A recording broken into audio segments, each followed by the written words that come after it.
किसान भाई सब तकसीम हो गई, कत्लो गारत हो गई, जो भी उस वक़्त ज़िल्लत लोगों को सहना पड़ी सही। पाकिस्तान बनने के बाद आप क्या समझते हैं कि आम पाकिस्तानी को क्या फ़ायदा मिला है? मियाँ साहब, जो पाकिस्तानी बन गए हिजरत के नाते, हुँ, एक तो पाकिस्तानी वो थे कि जो ऑलरेडी मौजूद थे हुँ, पाकिस्तान में, हुँ, तो जो वहाँ से आए हिजरत करके, हुँ, वो इस शौक में आए थे हुँ, मियाँ साहब हुँ, कि हमें वहाँ पर हकूक़ मिलेंगे। हुँ, हम नए मुल्क में जा रहे हैं, हुँ, जो ये मज़हब की बुनियाद पे बना रहे हैं, हुँ, वादे किए हुए थे हम आपको माशी तौर पे खुशहाल रखेंगे, हुँ, आपको मकान मिलेंगे, आपके बच्चों को रोटी मिलेगी, आपके बच्चों को तालीम मिलेगी। हुँ, 5-10% लोग जो मुक़्तदर थे, जो यूनाइटेड इंडिया में भी अमीर थे, हुँ, उन्होंने हिजरत करके आके हिंदुओं की जायदादें जो बहुत छोड़ गए थे हुँ, वो संभाली। जो गरीब लोग आए थे कि मकान मिल जाएगा, वहाँ पर रहेंगे, वो अभी तक मियाँ साहब 75 साल हो गए हैं। हुँ, आप कराची चले जाएं, हुँ, कोई मच्छर कॉलोनी है, हुँ, कोई भैंस कॉलोनी है, हुँ,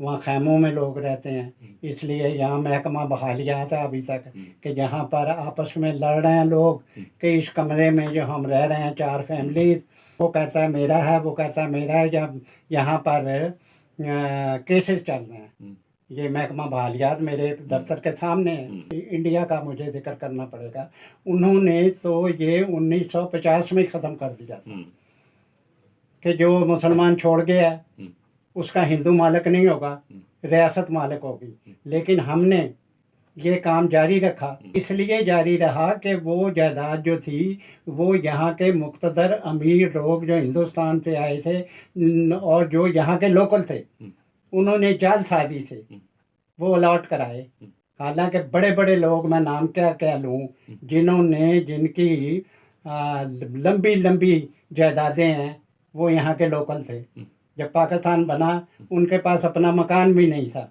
इस वक्त उनके पास मोहल्ले के मोहल्ले हैं उनके नाम पर। हुँ, इसलिए मैं ये समझता हूँ हुँ, हिजरत के बाद हुँ, आज तक हुँ, उन लोगों को जो यहाँ हिजरत इस नाते आए थे कि हमें हकूक़ मिलेंगे, हुँ, उन्हें भूख मिली है।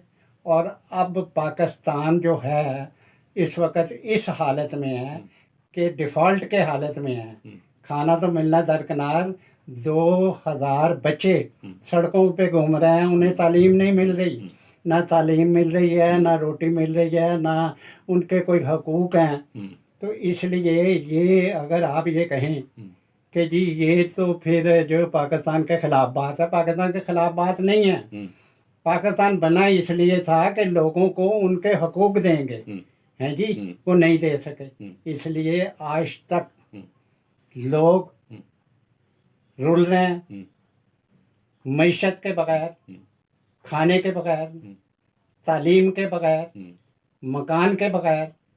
तो उनकी जो माइग्रेशन हुई, हुँ, जो उनके जज्बात थे, हुँ, जो उन्होंने कुर्बानियाँ, ख़ानदान पूरे के पूरे उन्होंने कत्ल करवाए थे हुँ, कि हम जाएंगे हुँ, और एक मॉडल पाकिस्तान में, वो नाकाम हुए। और आज वही लोग सुखी हैं जो उस वक़्त चंद % लोग जागीरदार थे, जिनके पास दौलतें थीं, जिन्होंने हिंदुओं की भी फिर संभाल ली। वो बेपनाह अमीर हो गए। जो वहाँ से आए थे गरीब थे, वो बेपनाह पहले से भी गरीब हुए और अब भी गरीब से गरीब तर होते जा रहे हैं। और 2 तबके पैदा हो गए हैं, एक वो जो गरीब तरीन और एक वो जो अमीर तरीन। तो इसलिए पाकिस्तान ऐसी जगह पर पहुंच गया है कि अब आपका वज़ीर आज़म वो मीटिंगें अटेंड करता जाकर कि जो यूएनओ ने गरीब तरीन मुल्कों के लिए बुलाई हुई हैं कि इनको, वो अमीर तरीन मुल्कों को कहते हैं रोटी दो, क्योंकि ये अभी आपका वज़ीर आज़म अटेंड करके आया वो मीटिंग। इसलिए मैं ये समझता हूँ कि जिस मकासद के तहत मुल्क बनाया गया था वो मकासद पूरे नहीं हुए और गरीब जो है उनको कुछ नहीं मिला, फेल हो गए वो बेचारे और वो रो रहे हैं। इसलिए मैं ये समझता हूँ कि आपका सवाल जो है कि इन्हें मिला, कुछ नहीं मिला।